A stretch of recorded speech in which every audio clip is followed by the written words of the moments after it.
Guys, hello? Guys?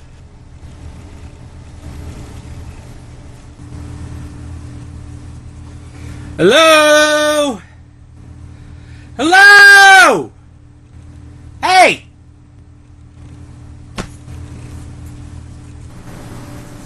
Hello?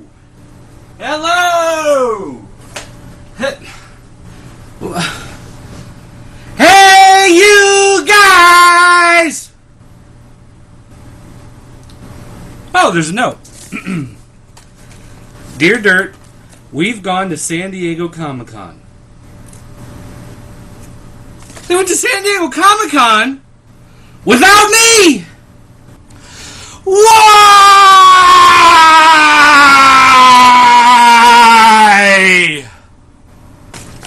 Oh, there's a P.S. P.S. Do an episode of That New Toy Smell. Don't do Disco Skeletor. Disco Skeletor? That's a great idea!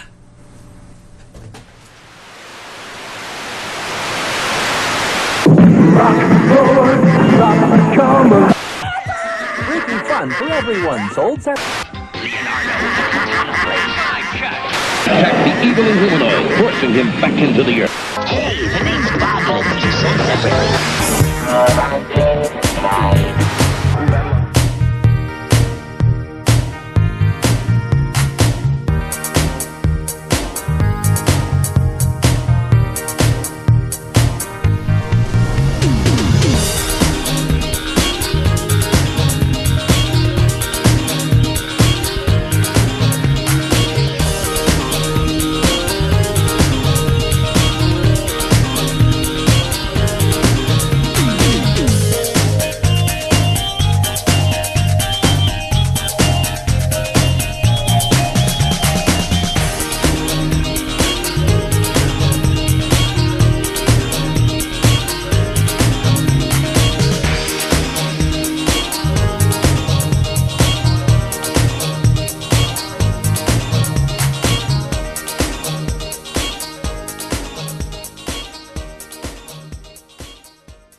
I can still remember what it was like the first time I ever saw Disco Skeletor. What the hell is this?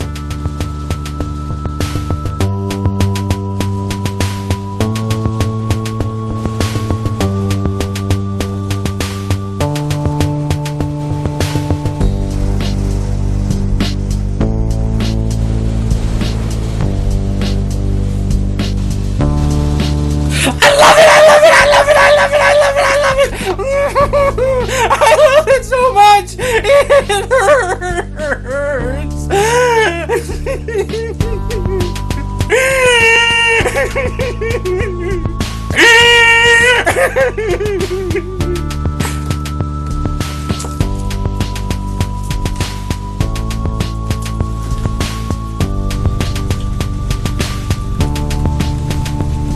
You know, over the years, there's been a lot of speculation as to why they would make a Skeletor that even looked like this. Some people have guessed that perhaps they wanted to make a Skeletor that looked more like the version in the movie. Although, this doesn't really seem to fit that well. There are other people that speculate that all the guys at Mattel like to get high smoking doobies and eating mushrooms.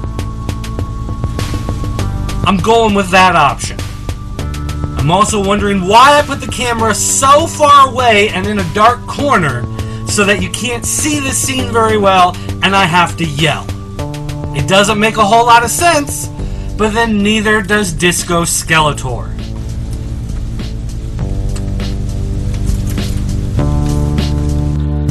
Over the years, it's become an obsession with me. Anytime I found anything that was Masters of the Universe related, it just seemed to me like it'd be that much better if the Skeletor involved was a Disco Skeletor. Take your classic vintage Skeletor. His face, yellow and green? What is he, seasick? Come on! And look at that armor. It's purple, and it's dull, it's plain, it's flat. That's not the armor of a would-be ruler of the universe. And then let's check down a little further. Look at that. No pants?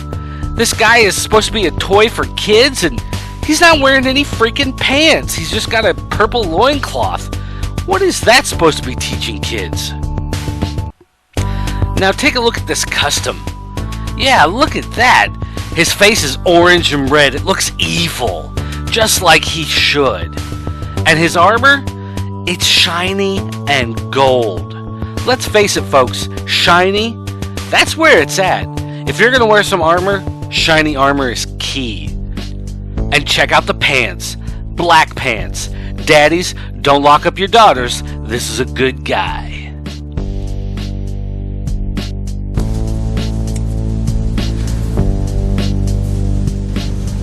Better recognize Disco Skeletor. Why am I so fascinated with him? I don't know. And will it ever end? Well, maybe if they stop making Skeletors, I'll stop getting Disco customs made. I mean, right now we've got a New Adventures of He-Man Skeletor, we got a Battle Armor Skeletor, I even got a Happy Meal version of Skeletor, and they're all waiting to get a Disco paint job. Why?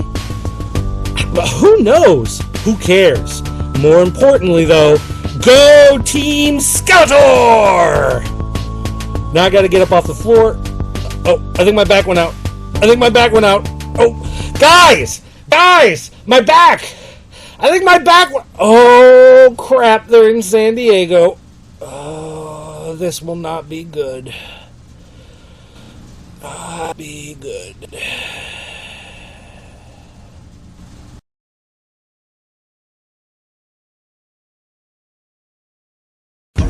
Hey guys, now's the part of the show that we would normally do the round table discussion, where we'd have the table set up and like Pixel Dan and myself would sit there and talk about the toys, but, well, they're in San Diego.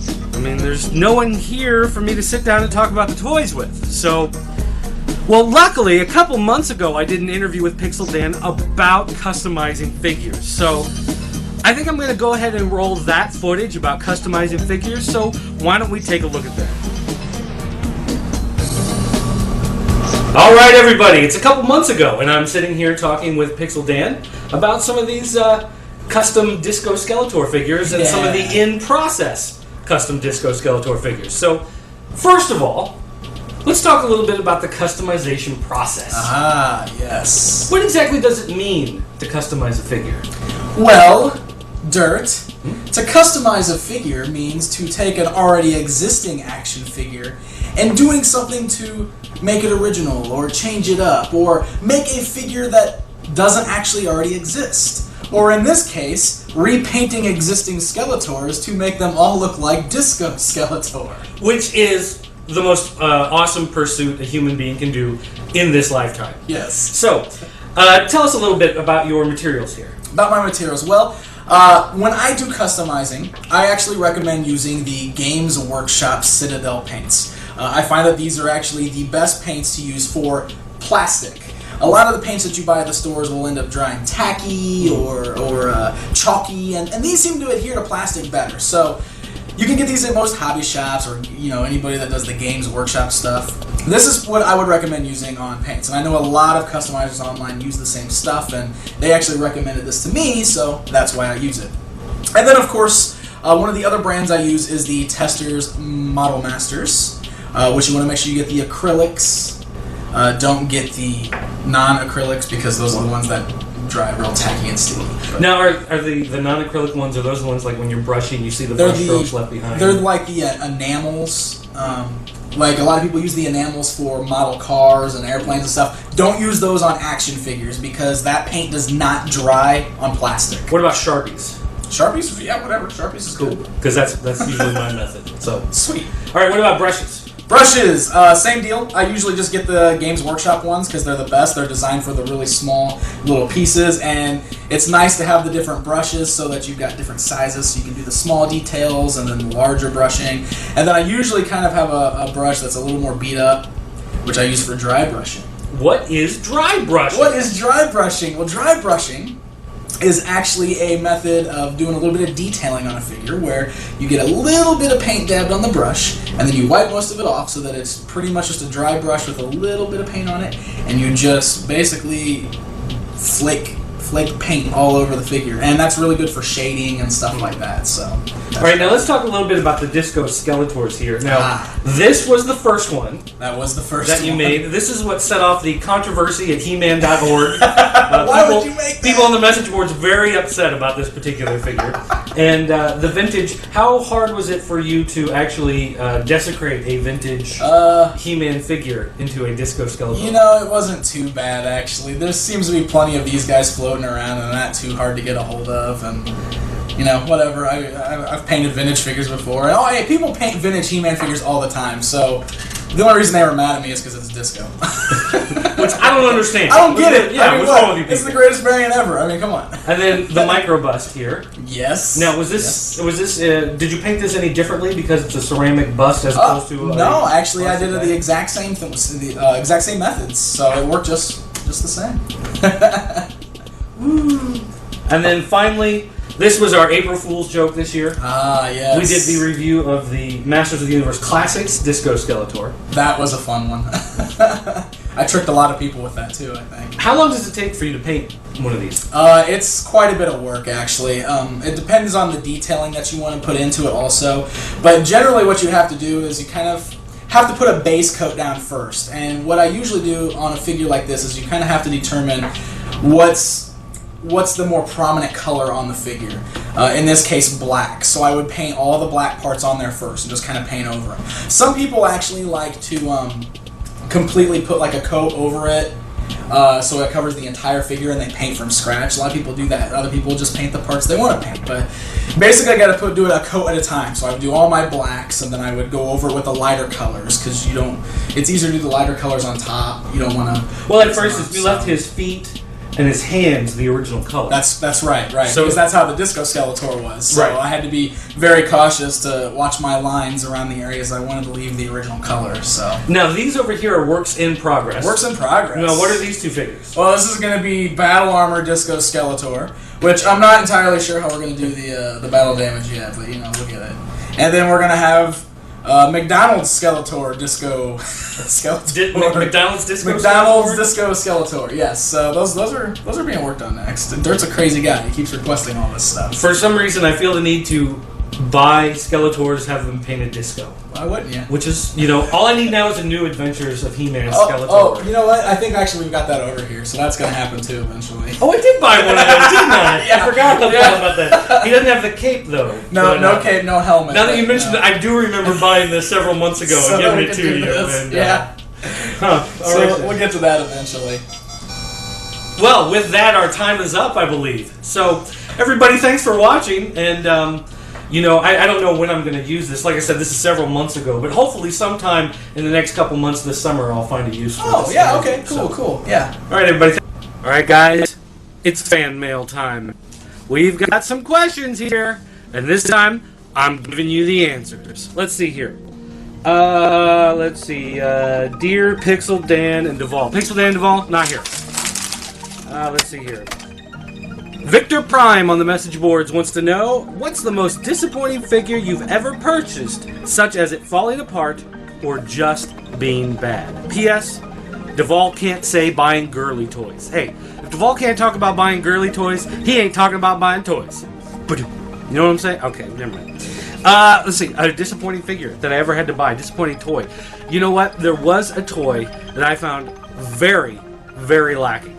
It was a Spawn figure. When the Spawn figures first came out, I was like, hey, these things are awesome. So I bought Spawn, I bought Medieval Spawn, I bought Combat Spawn, whatever. And I had them sitting around the package for a long time, and finally I was like, I'm taking these suckers out. These are getting played with because these look awesome. So I pull them out, and there's like, what, 4 points of articulation in the entire thing? It's like his neck, his legs, and like one arm moved. You know, I mean, it was like the dumbest thing ever. It's like, what the... They look great, sure, but I mean, you can't do anything with them, so... Alright, let's see. Chasers1, he asked on our forums, hey guys, I've been a fan of the show since the beginning and have finally joined the forum. My question is, how do your wives feel about you collecting toys, and also, how did your parents feel about you buying toys at such a late age? I'm 15 and my parents keep trying to push me away from buying toys, but I'm a collection at heart. You know, for 15, your grammar's not bad. I've seen guys who are 35 who are typing on message boards a lot worse than this. I'm kidding! Come on, guys! I have a sense of humor. But, chasers, listen. Here's the deal. I'm 34 years old. Today, actually. Today is my birthday. July 23rd, as a matter of fact, my birthday. And I still collect toys. I'm still buying toys. And here's the simple thing. When you're meeting a hot girl or something and she's like, hey, what are you into? And you don't really feel like saying, collecting toys and buying action figures and blah, blah, you go, well, funny thing is, I just made $40 yesterday because I bought this toy at the store for like $5 and I sold it to this guy for $50. And she's going to be like, oh, you can make money doing that? Come take me! And then once you show up at home with these hot chicks, your parents are just going to be like, let the boy buy toys. Because hot chicks, that'll bring your dad around. Let's see here. What up, Pixel Dan and Duvall? It's Sean Long. I'm a longtime fan. Pixel Dan Duvall, not here. Again, question, gone. Let's see here. Do you guys ever get ripped off, such as getting the wrong figure and never getting the figure? I assume you're talking about ordering online. For me, no. Never been a problem. I've had a lot of good luck with eBay, and, I kind of check things out beforehand. I've even contacted some people on Craigslist who lived in different towns and weren't really planning on shipping their stuff, and they shipped it anyway because I'm a nice guy. So, I've had no problems with it. I know Scotty Cash almost got ripped off on an Eternia, but I'm not Scotty Cash, so sucks to be him. Alright, next up. Hey there, Dan and Duvall, okay? Next one. This is a question for Dan and Duvall, okay? Hey guys, I'm new here. I'd like to pick your brains with something. Okay, this is TMNT Leo 45. You're cool, because you're not talking just to Dan and Duvall. With the success of the Dark Knight toy line, do you think DC and Mattel will keep that style for all their new movies like Green Lantern, Wonder Woman, when will that ever come out, and The Flash? Thanks for your time. You know what?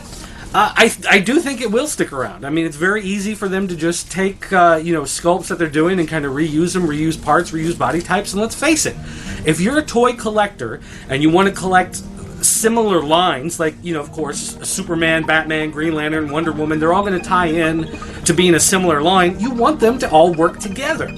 So if they've got a scale and it's working good enough for the Dark Knight, then they're going to keep using it, and I love that. That way all your toys can interact, because 34 years old, I'm still playing with my toys.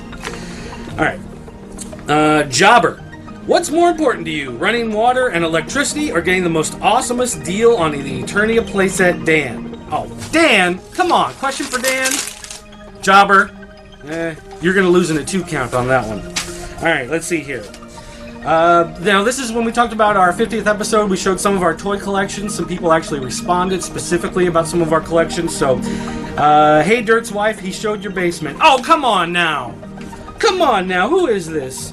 Leah 10, whoever this is. Listen, don't get me in trouble with my wife about our basement, dirty basement. She'll make me go clean it up. What is wrong with you people? Let's see. Yes, your Disco Skeletor. Yes, my Disco Skeletor.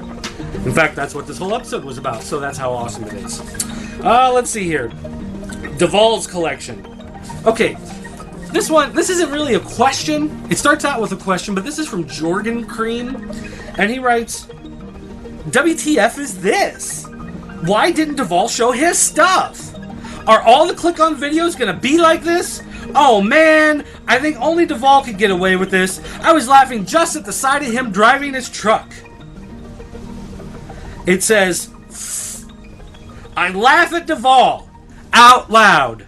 I laugh out loud at Duvall. I want to see Duvall in a diaper with one of those bonnet things on his head and a soother in his mouth, sitting in a grocery cart, combing the hair of his My Little Ponies while being pushed through the mall by Pixel Dan. Jorgen Cream, I have no idea what you said, little man, but you reached out, touched your brother's heart.